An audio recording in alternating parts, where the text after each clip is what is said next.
Bonjour les yogis, c'est Valentine. Je voulais vous parler aujourd'hui de la manière dont le yoga peut nous aider dans des situations de vie compliquées, difficiles, imprévues et exceptionnelles, comme celle dans laquelle la France et le monde entier se trouvent actuellement par rapport à ce virus Covid-19 et par rapport au confinement que nous vivons tous. Alors, moi, je n'ai pas la science infuse déjà. Et sur cette chaîne, comme vous l'avez remarqué, je ne fais que partager mon expérience. Et en aucun cas, je ne veux donner des conseils ou m'imposer comme la parole juste ou quoi que ce soit. Mais c'est juste un partage. En ce qui me concerne, je ne sais pas pour vous, mais dans cette situation, je me retrouve encore une fois, comme dans d'autres, dans un juste milieu à trouver. La via mediocritas, comme disait Sénèque chez les latins, qui est la voie du milieu, la voie moyenne, et qui est cette union que symbolise le yoga et qu'on recherche toujours en yoga, c'est-à-dire la fusion des contraires. Et quoi qu'il se passe, quoi qu'il en soit, on n'est jamais au courant de toute la vérité. On ne sait pas du tout ce qui nous est donné par les médias, d'où ça vient, où sont les sources des informations. Donc ça déjà, pour moi, c'est un fait.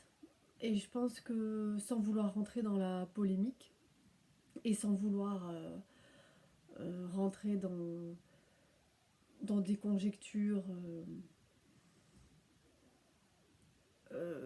style les théories du complot, etc., je me dis quand même que, comme Socrate disait, je sais que je ne sais rien. Donc à partir de ce moment-là, comme la source des informations est...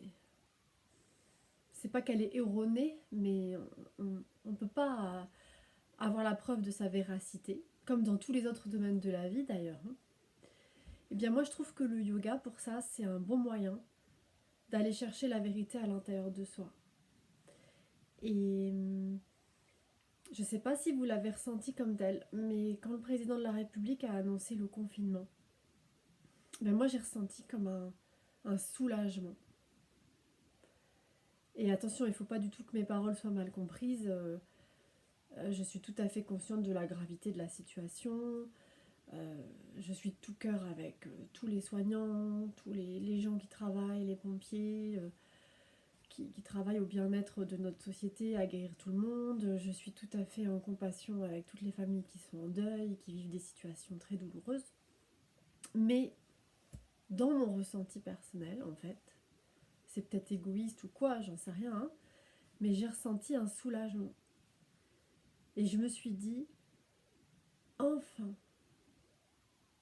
ça me donne envie de pleurer parce que je me suis dit, enfin, on va s'arrêter.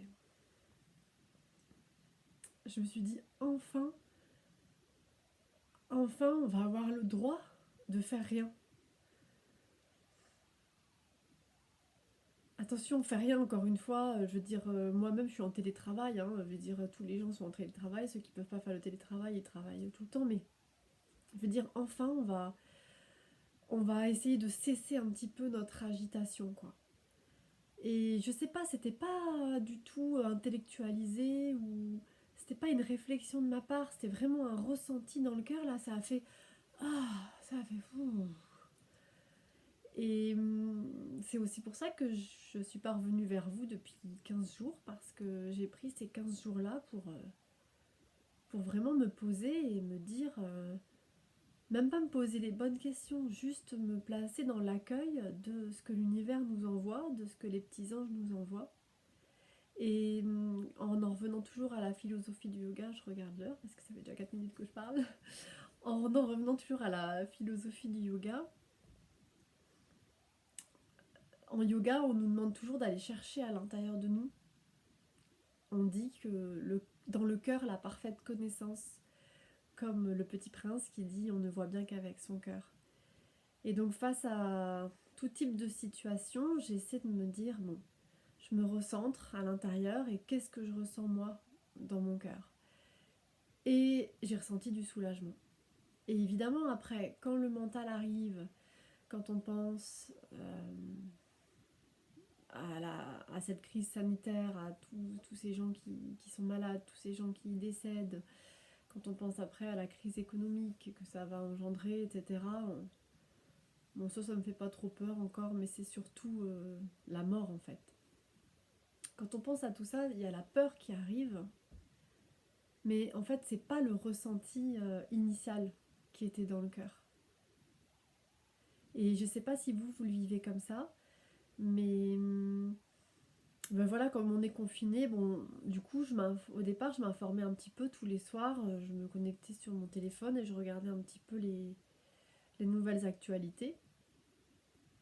Et ça mettait vraiment des sensations négatives, des émotions négatives. Mais je pense que c'est nécessaire de le faire, il faut se tenir au courant. Mais encore une fois, c'est toujours le juste milieu à trouver entre se tenir au courant de là où l'on est, à l'intérieur de notre société, et à la fois rester centré sur soi, rester centré sur son cœur et sur ses ressentis. Du coup, chers amis yogis, vous qui êtes confinés, si vous en avez l'occasion, toutes les situations sont différentes, j'en ai bien conscience, il y a des gens qui n'ont pas l'occasion. Mais peut-être, je me dis quand même que quand on veut, on peut, ça dépend des circonstances aussi, circonstances exceptionnelles. Si vous avez l'occasion de sortir votre tapis de yoga et de pratiquer ne serait-ce que 5 minutes par jour, ne serait-ce que vous mettre 5 minutes en méditation, en shavasana allongé, faire une ou deux postures que vous connaissez, ne serait-ce que ça, et le plus souvent possible dans la journée quand on en a l'occasion, évidemment, quand on peut. Je pense que c'est vraiment un trésor inestimable à ne pas sous-estimer dans la situation qui est la nôtre. Je l'ai expérimenté ces 15 derniers jours et j'ai bien vu qu'à partir du moment où la pratique était faite, la méditation était faite, à partir du moment où j'étais recentrée, réalignée sur mon corps, sur moi-même, eh bien j'avais un petit peu plus de clairvoyance, un petit peu plus de clairsentience, et que les peurs arrivaient, je les voyais, les pensées de peur, mais j'arrivais à les laisser passer. En tout cas, je ne les laissais pas prendre possession de moi-même et de mon corps de souffrance. Donc j'imagine que pour vous c'est pareil, je sais que vous êtes déjà très nombreux à pratiquer à la maison. Il y a des gens qui m'ont demandé si je faisais des cours en ligne, et j'ai dit non, parce que j'avais vraiment besoin de ces 15 jours pour me recentrer, et là du coup je me sens assez prête, donc je vais proposer un cours en ligne la semaine prochaine, certainement mardi. Je ne sais pas encore trop, je vous tiendrai au courant. Donc si ça vous intéresse, je mettrai l'information sur Instagram. Donc j'ai changé mon Instagram maintenant, c'est Valentine Duflo. Valentine Duflo avec 2 O, tout accroché. Et sur Facebook, j'ai plus qu'un seul compte, c'est Valentine Duflo. Parce que je me suis recentrée sur moi-même, je me suis réalignée, je me suis rendu compte qu'en fait j'étais une seule et même personne. Et que toutes ces dernières années, pour des raisons diverses et variées, j'avais fait 36 000 comptes. Et je ferai une autre vidéo pour expliquer pourquoi j'ai tout recentré. Et ça m'a fait du bien, c'est simplifié. Et du coup, je pense que voilà, on est dans une période de simplification, de retour à l'essentiel. Moi, je suis la première à aller à droite à gauche, à faire de l'escalade, du surf, du yoga, du paddle, de la randonnée, du ski. Dès que j'ai un moment libre, pouf, je suis partie à droite à gauche. Et quel soulagement ça a été pour moi d'être confinée en fait. Et je peux enfin m'occuper. Je pouvais avant, mais disons que je décide enfin, du coup, par la force des choses, de m'occuper de ma maison, de m'occuper de moi simplement, de me mettre à faire des choses que je voulais faire depuis plusieurs années et que j'ai repoussées. Et tout ça, je vous en parlerai dans d'autres vidéos. J'imagine également que pour vous, c'est pareil. Bon, moi, j'en parle là comme ça en vidéo, mais j'ai bien conscience que ça doit être la même démarche pour tout le monde. Et comme on est tous reliés, je pense que ça résonne. Mais du coup, comme moi, j'ai envie de vous partager ça, je vous le partage. Et puis, si vous êtes dans ce cas-là, sachez que vous n'êtes pas seul. Et puis je trouve que moi, il y a beaucoup de gens qui m'inspirent par leur partage, alors je me dis qu'on s'inspire les uns des autres et c'est toujours un enrichissement et c'est toujours bon à prendre. Voilà les yogis. Et ben voilà, je vous donne rendez-vous mardi. Je ne sais pas encore si je vais faire la séance le matin ou le soir, donc ça sera mardi 31 mars. Au départ, je voulais faire le soir et je pense que ça sera plutôt le matin. Donc je vais y réfléchir encore un petit peu et je vous tiens au courant par Instagram, Facebook. Et du coup, ça sera un live sur YouTube. Voilà. Au départ, je voulais faire simplement une méditation connectée, mais je pense qu'on va faire une petite séance de yoga qui va se terminer par une méditation connectée. Voilà les yogis. Eh bien, euh, plein de lumière à vous tous. J'espère que vous vous portez bien ainsi que vos familles. Plein de lumière à toutes les personnes qui sont endeuillées dans la souffrance. Et puis, on est tous connectés, tous soudés. Et la meilleure chose qu'on ait à faire, c'est se centrer sur nous et envoyer des belles énergies pour faire grandir la bulle du bien dans ce monde et accueillir ce que l'univers nous envoie avec le plus d'amour possible. Namasté les yogis, gardez le mojo.